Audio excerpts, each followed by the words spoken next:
बोरा में से बोरा वाला गोदाम से निकालल गए उनके। अच्छा, मन बोरा वाला गोदाम यूरिया का ही लगा हुआ था उसमें। माने यूरिया के गोदाम से उनके निकला है। का होत रहल, खाद बटात रहे। अच्छा, तो वही टाइम में घटना घटित भइल। हाँ। अच्छा, के आप उनके पीछे ही थे क्या? नहीं, हम उनके 5-7 आदमी के पीछे रहने। अच्छा, तब तो वहाँ से लौके तो हुई गई हला खदिया निकाले थे। अब जैसे कि अंदर का मामला रहे, हम लोग दोबारे रहने। अच्छा, तो कब आप जाने कि वहाँ जब जैसे कि उनके कहलो गिर गए तो निकाल के लो तब क्या गिर गई? अब बुढ़ऊ के या बोरा समेत शायद गिरल है ना। अच्छा, अब बोरा पे गिरल है ना, बोरा ले गिरल है ना, ही नहीं देखनी। को बोरा गिरल है?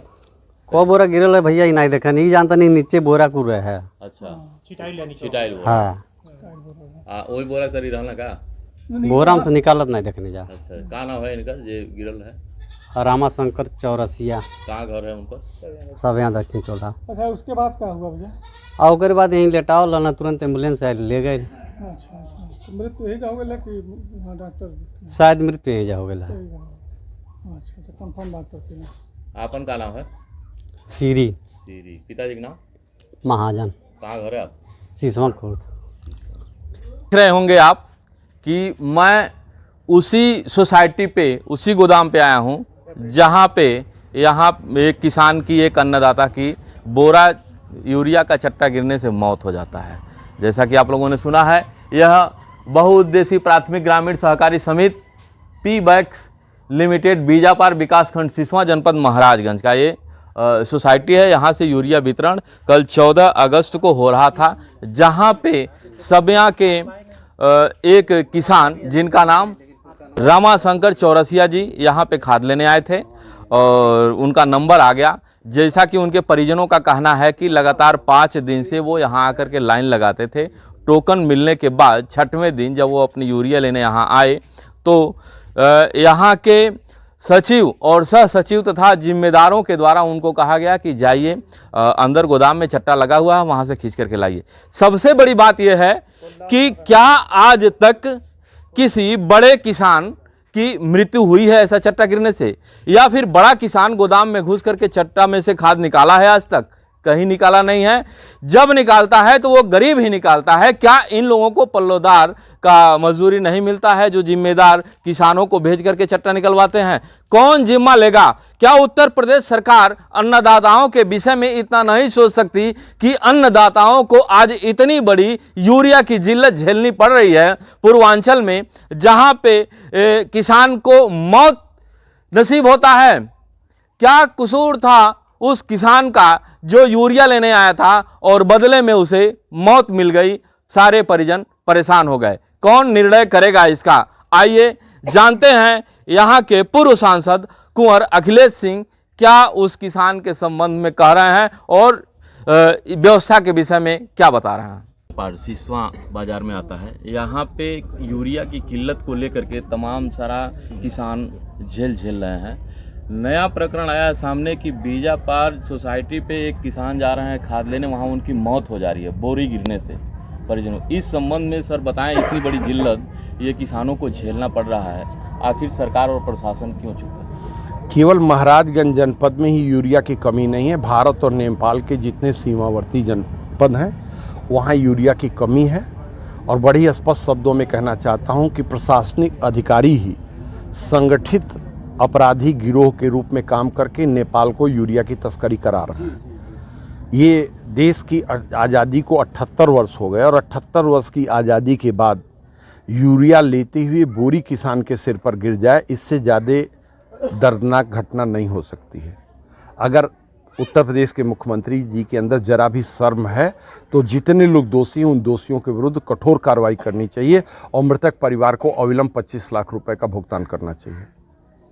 सर, किसान इतना समस्याओं से झेल रहा है सिंचाई को लेकर के और तमाम सारी दिक्कतों को लेकर के, कैसे इसकी समस्या का समाधान होगा? देखिए, किसान जब संगठित होगा और अपने मुद्दों को लेकर संघर्ष करेगा तो सभी राजनीतिक दलों को किसानों की समस्या का निराकरण करने पे विवश होना पड़ेगा। इसका उदाहरण है कि जब देश के किसान ने देश की राजधानी दिल्ली को घेरने का काम किया तो उस काले कानून को मोदी जी की सरकार को वापस लेना पड़ा। तो क्या महाराजगंज जनपद के किसानों को भी अपने अधिकारों को देखते हुए सरकार के प्रति जागरूक होना पड़ेगा? आपने देखा होगा कि 9 अगस्त को रक्षाबंधन का त्यौहार था। जी। हमारे साथियों ने कहा कि आज रक्षाबंधन है। मैंने कहा 9 अगस्त क्रांति दिवस है, क्रांति दिवस की तिथि को नहीं परिवर्तित किया जा सकता। 9 अगस्त पूर्वांचल किसान यूनियन का स्थापना समारोह है। मैंने कहा जिसको आना है वो आवे, आए लोग। कार्यक्रम सफल हुआ, आपने देखा। दृढ़ इच्छा शक्ति के बल पर आप बड़ी से बड़ी चुनौतियों का मुकाबला कर सकते हैं। मैं अपने राजनीतिक अनुभव के आधार, अपने राजनीतिक जीवन के अनुभव के आधार पे कहना चाहता हूं कि अगर किसानों ने पूर्वांचल किसान यूनियन को मजबूत करने का काम किया तो निश्चित ही तौर पे पत्थर पे दूब जमाने का काम हम लोग करेंगे। सर, अभी अभी जो ये किसान की मृत्यु हुई है सोसाइटी पे, तो कुछ लोग यहाँ नागरिकों का कहना है कि इस मामले को लीपापोती किया जा रहा है और पंचनामा के आधार पे आधिकारिक जो गतिविधियां हैं वो जो मृत किसान को हार्ट अटैक बताती हैं। इसकी सच्चाई धरातली स्तर पे आने पे, परिजनों से पूछने पे पता चला कोई हार्ट अटैक नहीं था। तो क्या अधिकारी इस तरह से लीपापोती कर सकता है? देखिए, अगर ये परिवार चाहेगा तो पुनः पोस्टमार्टम हो सकता है, पूरा मेडिकल बोर्ड बैठाया जा सकता है। पूरा मेडिकल बोर्ड बैठाया जा सकता है, लेकिन परिवार की रजामंदी के आधार पर। और अगर हार्ट अटैक से मौतें हो रही तो इसके लिए भी सरकार जिम्मेदार है। कुंवर अखिलेश सिंह को हार्ट की बीमारी होती है तो पता चल जा रहा है, और गरीब बेचारे को हार्ट की बीमारी हो रही तो नहीं पता चल रहा है। ये इसके लिए कौन जिम्मेदार है? इसके लिए भी सरकार जिम्मेदार है। हमारी स्वास्थ्य सेवाएं लचर हैं, जिसके कारण 40 साल, 50 साल, 45 साल, 55 साल के लोग हार्ट अटैक से उनकी मृत्यु हो रही है। इस पर भी नए सिरे से विचार करना पड़ेगा कि गांव के लिए ये सुविधा क्यों नहीं है, शहर के लिए क्यों मात्र सुविधा है। और ये स्वास्थ्य सेवाएं इतनी महंगी हैं, उस महंगी सेवाओं का क्या लाभ ये किसान गरीब मजदूर उठा पाएगा? कहीं न कहीं किसान के साथ धोखाधड़ी हो रहा है। अभी आपने सुना कि पूर्व सांसद कुंवर अखिलेश सिंह को कि किसान अगर जागरूक होगा, अपने अधिकारों की मांग करेगा तो उसकी पूर्ति सरकार को हर हाल में करनी ही पड़ेगी। अभी आप लोगों ने सुना कुंवर अखिलेश सिंह को। अब परिजनों से आप लोगों को मिलवाते हैं, उनके घर के परिजन क्या कहते हैं और ये बिलखता हुआ परिवार क्या कहता है। सुनिए परिजनों को। क्या नाम है आपका? विजय चौरसिया। विजय चौरसिया जी, आपका घर कहाँ है? सभ्य दक्षिण टोला। सभ्य दक्षिण टोला ये नगर पालिका सिसवा में आता है। हाँ, नगर पालिका सिसवा में आता है। लोग कहते हैं आपके पिताजी गए थे समिति पे खाद लेने। कौन समिति पे गए थे और क्या नाम है आपका? वो गए थे बीजा पार समिति में। बीजा बात हो। क्या नाम है आपके पिताजी का? रामाशंकर चौरसिया। रामाशंकर चौरसिया जी की मृत्यु हो जाती है हाँ। खाद लेने के, कैसे कैसे होती है?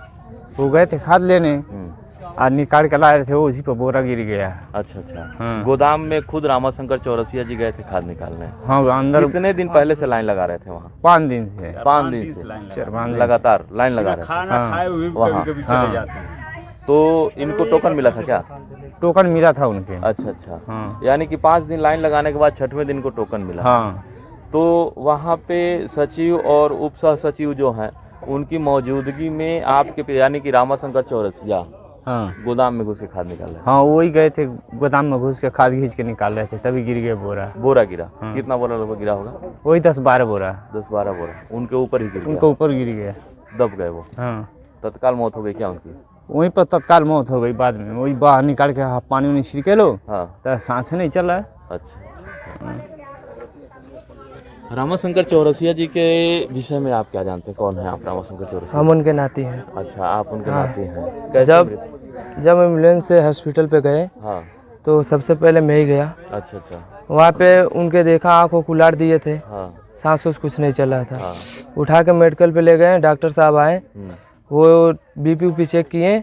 उसके बाद फिर से वो अपने ऑफिस में चले गए, कुछ बोले नहीं। उसके बाद बता रहे हैं कि मर गए। अच्छा, बाद में? बाद में बताया। बाद में बताया। वहाँ पे पंचनामा हुआ था रामाशंकर चौरसिया जी का? अब समय थे नहीं, लेकिन सब लोग गए थे गांव के लोग, और वहीं से मतलब इतनी लाद करके प्राइवेट टेम्पू था। हाँ। और ये लोग भेजे। क्या नाम है आपका? कुंवरजीत नारायण। कुंवरजीत नारायण जी, आपका घर कहाँ है? सभ्य दक्षिण टोला। सभ्य दक्षिण टोला में ही। कैसे रामाशंकर चौरसिया जी की मृत्यु हुई? ये तो मतलब पहले 2-3 दिन पर से तो हमारा दुकान पर भी आते जाते थे, मतलब यूरिया के लिए परेशान थे। और इधर उधर भटक रहे थे, कहीं भी इनका यूरिया नहीं मिल रहा था। पता चला वहाँ मिल रहा, 2-3 दिन से पता करते करते वो जा रहे थे, तब तक एक दुर्घटना हो गया, वहाँ बोरा गिर गया है। बोरा गिर गया। तो अधिकारी क्यों इसमें स्तब्ध सा रह रहा है कि कुछ लोग कह रहे हैं कि हाँ, हार्ट हार्ट अटैक वो मिल गए होंगे, कौन? मिली भगत होंगे लोग। कौन? अरे पूरे अधिकारी होंगे लोग, यानी स्वास्थ्य कर्मी से लेकर हाँ के सब लोग होंगे और सोसाइटी और पुलिस सब। जी। तब दवा भी नहीं कोई किए। कैसे दवा? अरे आज तक वो तो दवा ही नहीं खाए थे, अच्छा अच्छा, वो शरीर से स्वस्थ थे। शरीर से स्वस्थ थे। कैसे थे रामाशंकर चौरसिया जी? उहाँ बुखार तो होता नहीं रहल है, मन के सर्जन बीमारी आ जाता है, जब नहीं बीमारी आत रही, उहाँ यानी कि बुखार पूरा नहीं निरोग आवत शरीर। रहल है, कौन कभी है आप? दवाई नहीं रामाशंकर खाते। चौरसिया कौन है? पतो ही बड़ी पतोई हैं? नहीं माही। अच्छा अच्छा, कोई भी क्या जानती हैं आप रामाशंकर चौरसिया जी के विषय में? रामाशंकर चौरसिया को जानती हैं? हाँ, कहाँ गए थे रामाशंकर चौरसिया? खाद यानी खाद लेने गए थे। क्या हुआ वहाँ?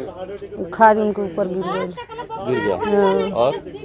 और वहाँ से फोन के थैली में मोबाइल रहल, फोन वहाँ से सब लोग कइल, तब यहाँ के सब आदमी जल नहीं जाता, रो तक आओ तो गई नहीं जा, तो मौत हो गई रहल वहाँ। मौत हो गया। यही वो बेवान बना के रखा गया था। अब देखिए रामाशंकर चौरसिया जी का यही अंतिम संस्कार के लिए बेवान बना करके रखा गया है और अभी रामाशंकर चौरसिया पोस्टमार्टम के लिए हॉस्पिटलाइज हैं। जब वो आ जाएंगे यही बेवान पे उनका अंत्येष्टि क्रिया हो जाएगा। अब तक तो आपने देखा परिजन और पूर्व सांसद अखिलेश सिंह को, लेकिन सोचने की बात यह है कि इसी तरह से अगर किसान परेशान रहेगा, जिसको अन्नदाता का दर्जा दिया गया है, उसको अगर मौत नसीब होती है, खाद के बदले में मौत नसीब होती है, तो क्या शासन प्रशासन उस किसान को संज्ञान में लेकर के संबंधित के ऊपर कार्रवाई करता भी है या फिर उसको लीपापोती कर दिया जाता है? जैसा कि धरातली स्तर पे निरीक्षण करने के बाद ये पता चला है कि जब किसान की यहाँ चट्टा के नीचे दबने से मृत हो जाती है, यहाँ से लेकर के लोग जाते हैं सामुदायिक स्वास्थ्य केंद्र सिसवा बाजार। वहाँ पे तहसील के आला अधिकारी एसडीएम महोदय भी आते हैं, जबरदस्त वहाँ वार्तालाप होती है और इस मामले को लीपापोती करने का प्रोसीजर भी तैयार होता है। कुछ लोग यहाँ कहते हैं कि उसे मृत होने के बाद भी डॉक्टर के द्वारा बताया गया कि इनको ईसीजी कराना पड़ेगा। कहीं न कहीं इस पूरे प्रकरण में संबंधित अधिकारी से लेकर के डॉक्टर और पूरा सिस्टम कहीं न कहीं संदिग्ध दिख रहा है। सरकार को इस मामले में विशेष रूप से गहन जांच कराते हुए किसान की हुई क्षति और उसके मौत के बदले में उसको मुआवजा मिल जाना चाहिए और संबंधित को ऊपर सख्त से सख्त कार्रवाई करते हुए उन्हें सलाखों के अंदर दिखना चाहिए। भारत रक्षक न्यूज, मैं आर के शर्मा, सिसवा बाजार, महाराजगंज।